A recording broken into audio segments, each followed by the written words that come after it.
कौमी कारकुननि खे आसिफ जांजो खे परवेज नुआणीअ खे शरीक मंसीअ खे अलाह वधायो ॿार खे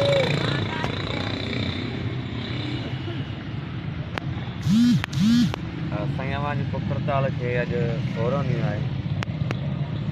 तव्हां पंहिंजी तकदीर ॿुधाईंदा कीअं समझ कंहिं इलाज जी ज़रूरत कंहिं हॉस्पिटल वग़ैरह आहे त जी साईं जी साहिब सिंध वासियो अॼु मूंखे मरण घड़ीअ ताईं 15 ॾींहं आहे ऐं मुंहिंजा हौसला अॻे खां अॻिरां आहिनि। उहे कीअं अॻिरां आहिनि, मूंखे जेकी सिंधी क़ौम मुहबत ॾिनी आहे, मूंखे जेकी सिंधी क़ौम प्यारु ॾिनो आहे, उन में एॾो उत्साह आहे, उन में एॾो ॼाण आहे, उन में एॾो सुजागी आहे जो मुंहिंजो बिल्कुलु पेट भरियल आहे। आऊं सिंधी क़ौम खे जस थो ॾियां ऐं सिंधी क़ौम जो शुक्रियो अदा थो कयां त हुननि जे प्यार, हुननि जे मुहबतनि, हुननि जे अचण वञण, हुननि जे माइरनि ऐं पीअरनि जे अचण वञण, नंढड़नि मासूमनि जे अचण वञण जे करे मुंहिंजो उत्साह अञा हिते वधियो आहे।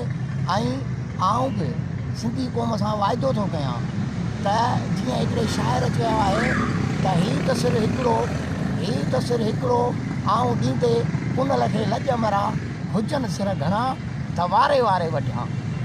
सिंध वासियो, आऊं पीअरनि, माइरनि, भेनरुनि सां वाइदो ऐं भाइरनि सां वचन थो कयां त आऊं सिर कढी सघां थो। मूंखे सन जूं सुर्खियूं पीतलूं आहिनि, आऊं झुकी नथो सघां।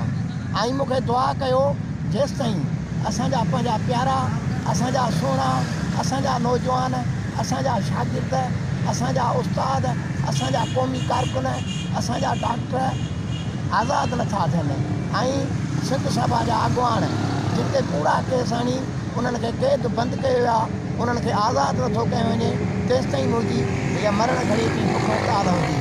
ऐं मूंखे दुआऊं ॾियो, मूंखे परेशान न कयो त तूं बुख हड़ताल ख़तमु कर। हीउ मुंहिंजे लाइ वॾो एज़ाज़ु आहे। दुआ कयो त आऊं पंहिंजनि बचण लाइ हिन धरतीअ ते क़ुर्बान थी वञा। महिरबानी। जी साईं जी साहिब।